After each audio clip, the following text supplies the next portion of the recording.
It's the question that could define the world for generations to come. Is Ukraine losing its war against Russia?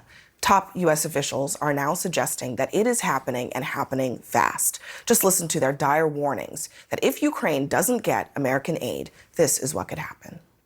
There is a very real risk that the Ukrainians could lose on the battlefield by the end of 2024, or at least put Putin in a position where he could essentially dictate the terms of a political settlement. I think we're already seeing things on the battlefield begin to shift a bit in terms of in Russia's favor.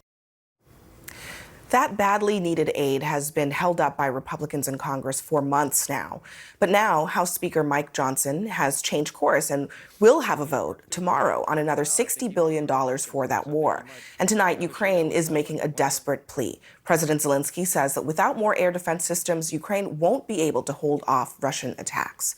With me now is retired Lieutenant Colonel Alexander Vindman. He's the former European Affairs Director for the National Security Council and is a senior advisor now to VoteVets. He also has just returned from a trip to Ukraine. Colonel Vindman, thanks for joining us. You've been to Ukraine quite a lot throughout this war. How is the situation on the ground today different?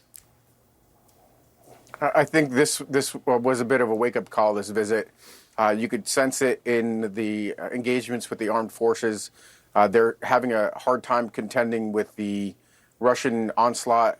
The lack of artillery ammunition being provided by the U.S. and the West has really was one of the contributing factors to the fall of the city of Diivka in the southeast of the country. The lack of interceptors, the air defense missiles to shoot down Russian cruise missiles, to put pressure on Russian aircraft flying bombing runs. The absence of those systems allows Russia to bomb with impunity. A lot of the reason that the Ukrainians are under pressure is because of the fact that the U.S. cut off support for the past 6 months. So let's be clear, the Republicans are complicit in the condition of this war to date, and the Republicans can play a critical role in at least making an adjustment and enabling the Ukrainians to defend themselves more efficiently. So that's why you're hearing this sense of urgency from senior policymakers. This has to happen. It has to happen soon to allow the Ukrainians to effectively defend themselves and at least start to position for down the road, not anytime soon, a more successful counteroffensive, a more successful push to liberate territory. It's not all doom and gloom, but it is a very, very tough situation right now. Absent U.S. support. I mean, you say the Republicans in Congress are complicit, but does that include Mike Johnson, the speaker, who now is saying that Ukraine aid is needed, but up until this point had not been at that place? Yeah, that's very true. I think the fact is that the Speaker Johnson and the far right wing of the Republican Party were taking their marching orders from Donald Trump, who was in every way looking to obstruct aid to Ukraine. He did it, resulting in his first impeachment when I reported his corruption. He's been supporting and cheerleading Vladimir Putin throughout the years, and I think he was the main factor for the lack of support over the last 6 months. I think what's changed is that it's now clear that the effects of suspension of U.S. support has resulted in an enormous pressure on Ukraine, where Russia has seized the initiative, and this could really go badly. And that's not just badly for Ukraine, that's badly for Europe, that's badly for the U.S.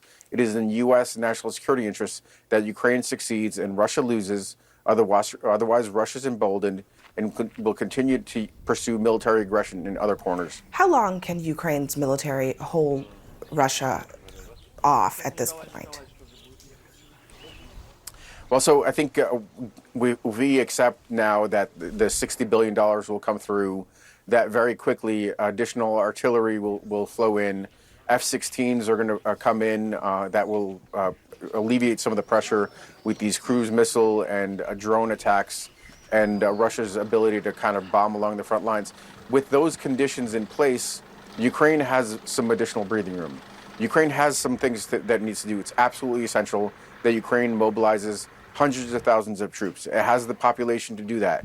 It needs to follow through with the will to make sure people are not doing end runs and evading conscription. It needs to mobilize its economy. Ukraine accounted for about 25% of the Soviet Union's military-industrial base. It has not fully mobilized. So Ukraine has some things to do. And then the U.S. has some things to do. This $60 billion is just the leading edge. The U.S. has to do more with training the Ukrainians to fight combined arms, the ability to resource artillery, armor, engineers, all of these things, bring them together at the exact point in time to make a difference. So we both need to work together to achieve our mutual aims: Ukraine's survival and Western security. Just about a minute left, Colonel Vindman. What's morale like right now on the front lines in Ukraine? Morale is tough. I think the fact is that there are way too many folks that have been in this war for 2 years that have not been able to rotate off the front lines because Ukraine hasn't secured enough troops. So it's difficult. I think absent the support from the U.S., it looked pretty bleak. With the $60 billion coming in, I think that's going to buoy morale. And, you know, as difficult as I paint the picture for the Ukrainians, the Russians are performing in a lot of ways worse. They have more resources. They're mobilizing their economy. But in terms of military performance, the Russians are worse. And that's really one of the saving graces for the Ukrainians, as difficult a time as they're having. It's great to have this perspective, really straight from the front lines this week where you were in Ukraine. Lieutenant Colonel Alexander Vindman, thank you for joining us. Thank you.